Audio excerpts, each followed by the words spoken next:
2025 didn't just change business. It exposed how outdated leadership thinking had become. Decades of management collapsed in months. Not because leaders were incompetent, but because their philosophy was obsolete.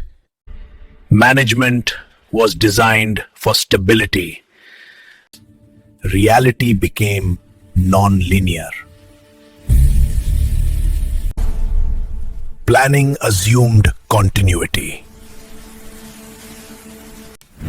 2025 destroyed that assumption. KPIs stopped predicting outcomes. Hierarchy didn't create control. It slowed survival.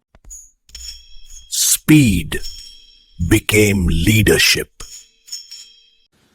We called the word VUCA: volatility, uncertainty, complexity, ambiguity. But VUCA was no longer enough. 2025 introduced NAVI: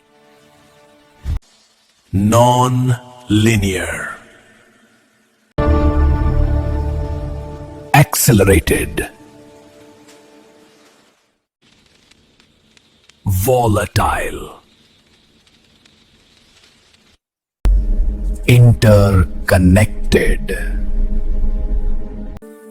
Old leadership couldn't think this fast. MBA frameworks failed. Best practices became worst delays. Everyone followed rules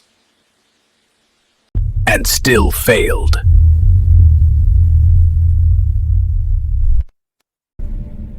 Leadership forgot philosophy, and philosophy always comes first.